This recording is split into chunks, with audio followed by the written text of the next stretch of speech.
Hello again, my name is Javier Lopez Etina, and in this lesson, lesson number 8, we are going to continue our discussion on hypothesis testing. You may recall that in the previous lesson, lesson number 7, we began discussing important concepts of hypothesis testing and inferential statistics. So in lesson number 7, we learned how to perform hypothesis testing with one sample. In this lesson, lesson number 8, we're going to learn how to do the same but with two samples. And we essentially have three scenarios that we're going to cover in this lesson.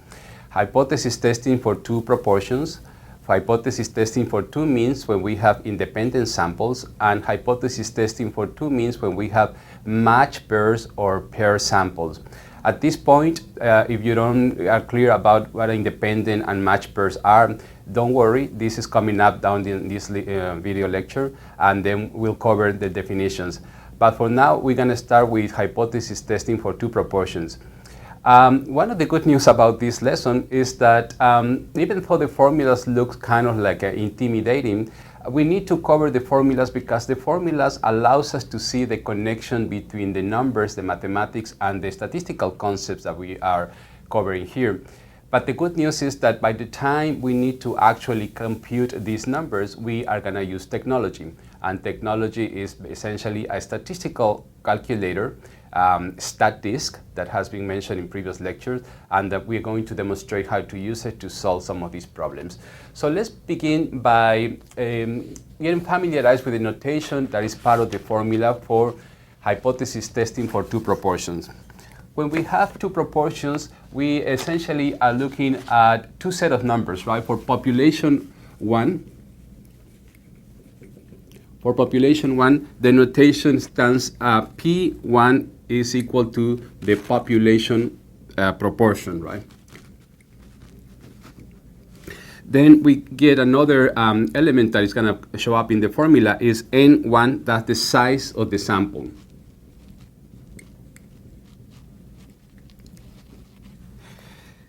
Then we get X1, which represents the number of successes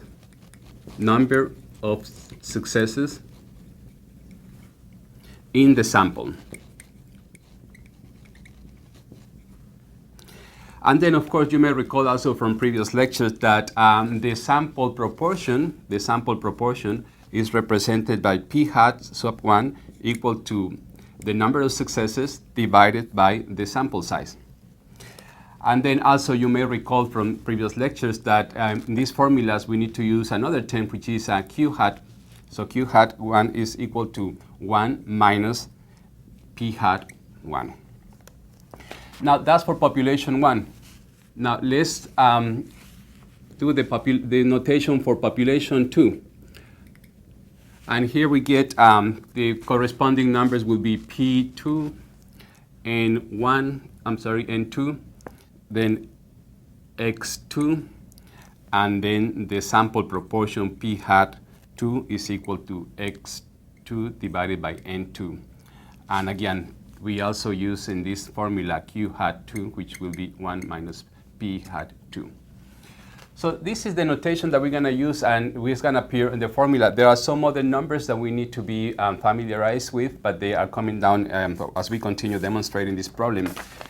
Now, in the formula that we're going to see, the formula requires to make an assumption about something that is called the pooled sample proportion.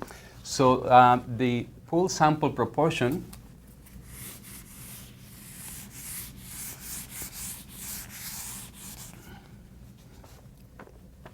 is given to us by the following term.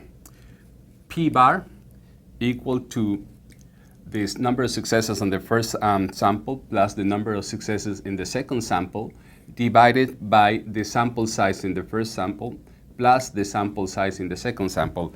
And of course, we know that Q bar will be equal to 1 minus P bar. So this is the notation that we're going to use for demonstrating the formula for running a hypothesis test for two proportions. Now the formula again looks a little bit intimidating, but the thing about this material is that we're gonna use technology to solve these problems. But before we get to the formula, it is important to know that the procedure that we are demonstrating here requires certain assumptions.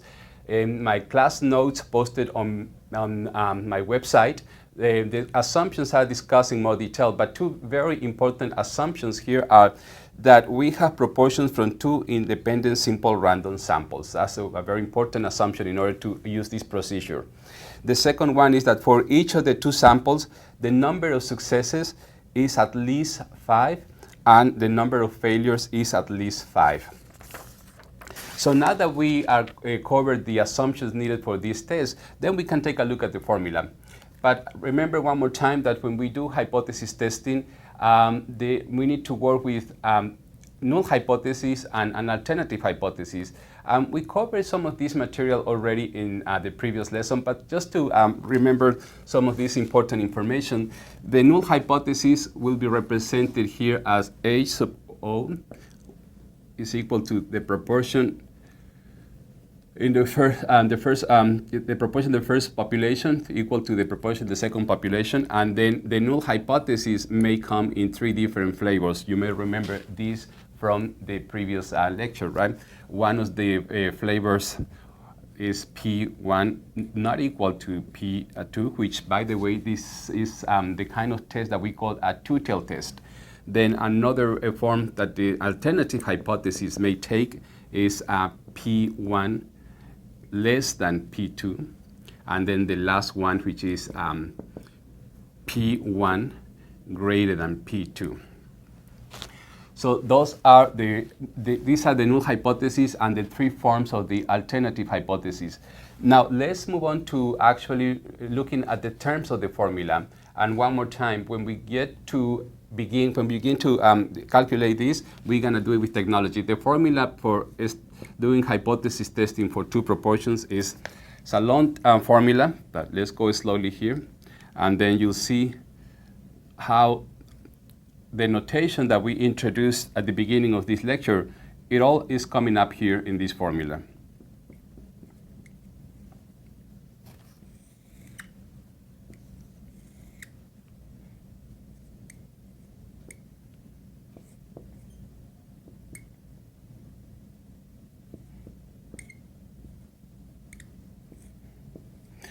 So this is the formula, and as you can see, this is going to be a z-test in which we need to estimate that z-test and then compare that z-test versus a critical value if we use the traditional method, or if we are using the p-value, given the level of significance, we're gonna compare the p-value versus that level of significance.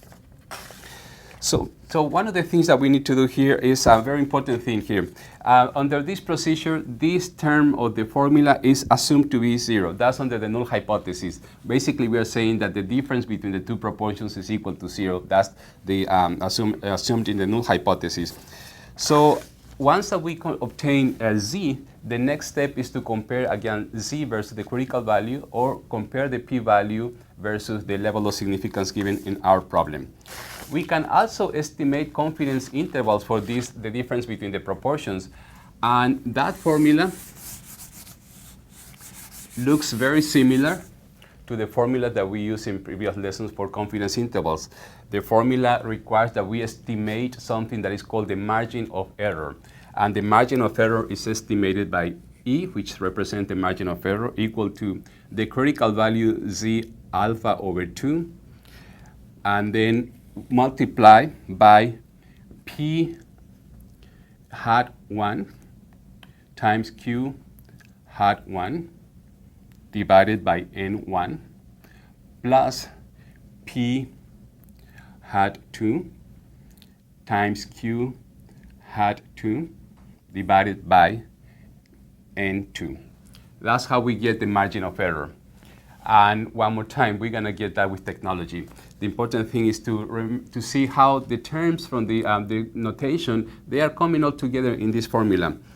Then once that we obtain the margin of error, the next step is adding and subtracting the margin of error to the difference in the proportions. So that will be P hat 1 minus p hat 2 minus the margin of error, and p, the population proportion 1 minus p2, and then when we add in the margin of error, that'll be on the right hand side. So p hat 1 plus p hat 2 plus the margin of error. Again, these are two very important formulas in hypothesis testing for two proportions, and the next step is to look up a problem and see how we're going to use technology to solve these problems. So I have the following problem here that we're going to demonstrate today. It's hypothesis testing for two sample proportions. One thing that I recommend is that while you watch these videos, before you begin watching these video lectures, go to my website, to the course website, and download the handouts where the problems are given in more detail. Our next step is working out the solution. And please remember that the numbers that we are going to write on the board were calculated using a statistical calculator that we are going to demonstrate at the end of this solution. So let's begin by writing the numbers given in the word problem that we're going to need to get the test statistics. So the solution requires that we identify the null and alternative hypotheses. So let's begin by writing the numbers that we need for our formula. Population 1, we have the following numbers. P sub 1, that represents the unknown population proportion. Then N1 is the size of the sample, which in this case is equal to 20. And then X sub 1 is the number of successes in the sample, which in this case was equal to 10. And then with these numbers, we can calculate the sample proportion. So the sample proportion P hat sub 1 is equal to 10 over 20, and that's equal to 0.50. So if we know P hat sub 1, then we can estimate Q hat 1, because that's equal to 1 minus P hat sub 1, and that will be equal to 0.50. Then we're going to write here on this side the numbers for the second population. Remember, this is the population number 1, and here we're going to write population number 2.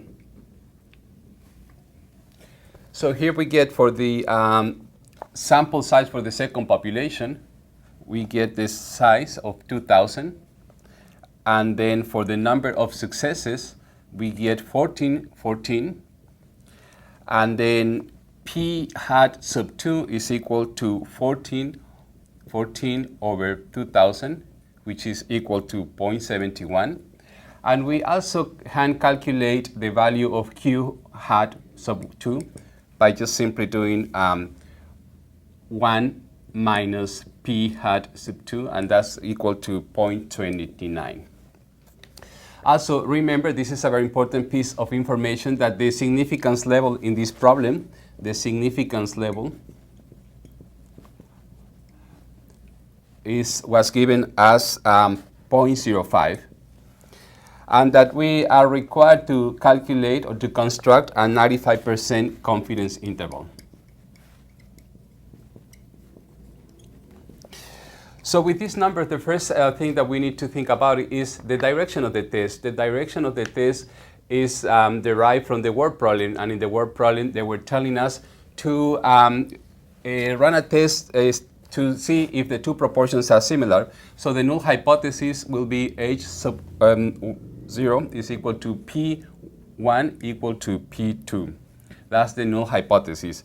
And the alternative hypothesis becomes P sub 1 is not equal to P sub 2. So one more time, these numbers can be calculated with the formula, but at this point we're going to start using technology. So the technology is the statistical calculator, StatDisk. We are going to demonstrate at the end of this solution how to use that statistical calculator. But when we use the statistical calculator, the test statistics Z is minus 2.02. Okay, that's the test statistics. Then the problem requires also that we identify the critical value. So the critical value for this problem that also is coming from the statistical calculator is equal to plus minus 1.96. That's the critical value.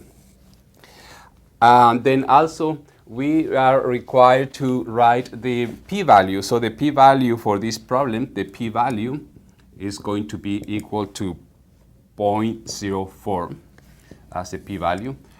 And finally, we need to construct the 95% confidence interval. So the 95% confidence interval is equal to minus 0.0427. That's the lower boundary. And then the upper boundary is going to be 0.0113. So that's the confidence interval. Those are the numbers that we are getting from the statistical calculator. So what is the conclusion based on the hypothesis test Z and the 95% confidence interval? The test statistic is in the critical rejection region, so we reject the null hypothesis. The p-value of 0.04 is less than the significant level of 0.05, so we reject the null hypothesis. Now, look at the confidence interval. The confidence intervals includes 0. So just based on the confidence interval, we will reach the opposite conclusion, that we failed to reject the null hypothesis. So this is one case, it's a very important case in which we can see that the traditional method using the critical value and the p-value, they will always be in agreement, but sometimes the confidence interval, you get a different conclusion. So that's a word of caution that I want to read for you, so you keep in mind. And that is stated as, when testing a claim about two population proportions, the p-value method and the traditional method that use critical value are equivalent, but they are not always equivalent to the confidence interval method. So the recommendation, the general recommendation here is, if the researcher wishes to test a claim about two population proportion, she may use the p-value method or the traditional method. If she wants to estimate the difference between two population proportions, she may use a confidence interval. So now that we have worked out this problem, let's now see how we can use a StatDisk to get all these numbers that we worked out here on the board. Now let's see how we can use StatDisk, the statistical calculator that is supported by the textbook, to obtain some of the numbers from this problem that we just presented, the hypothesis testing for two sample proportions. So this program is available at my course website. It's also available at other websites, so that information is, you can find it easily in the course website. And it's a standalone program that can be used with PC computer running Windows or a Mac computer. So I'm gonna open StatDisk right now, and what we get here is the menu. And for this particular problem, we are gonna use the analysis menu because that's where the hypothesis testing option is. So if we go here to hypothesis testing, you can see that there is one entry labeled proportion to samples. That's what we just did in this problem. So let's click on proportion to sample. And then here in this new window, what we're gonna do is enter the numbers from the problem. The problem was asking that we use a significance level of 0.05, so that's already at the default value here. Then recall from the problem that the size of the first sample was 20, so we entered 20 here. Then the number of successes in the sample was 10. And then on the second sample, the sample size was 2,000. And again, these numbers are from the word problem. And the number of successes was 1414. And I usually, when I do this demonstration, I usually leave this part here at the very end because this is really the critical part that we need to kind of like get right. This is the direction of the test. So recall from the problem that we were testing that the population proportion 1 is not equal to the population proportion 2. That's the option here. We also have three other options here. Ones that the population proportion in 2 is less than the population proportion 1, and the reverse, and the population proportion 1 is less than the population proportion 2. But this problem was asking us to do a two-tailed test. The population proportion 1 is not equal to the population proportion 2. So once we enter these numbers, the rest is very simple. We just click on evaluate, and then here we get, for the first thing that we get here is the symbolic form of the statistical test that we are running. Then we also get the test statistic Z, and that number was on the board, and that's minus 2.01. You can see this is the test statistic Z. And then we also get the critical value, another number that we use to demonstrate the solution for this problem, and that's plus minus 1.96. We also get the p-value here at the next line, and the p-value that we obtained here was 0.04. That's also a number that we use in the that we wrote on the board. And then we get the confidence, the 95% confidence interval. And again, one more time, in the previous frames of this video lecture, I mentioned that the confidence interval includes 0 because it's running from minus 0.42 to 0.01. So when you get this confidence interval including 0, that's an indication to reject the null hypothesis, failing to reject the null hypothesis. Again, this is an indication that you will fail to reject the null hypothesis. That's in contradiction with these two other methods. So just keep in mind my word of caution in the video about how to interpret the confidence interval.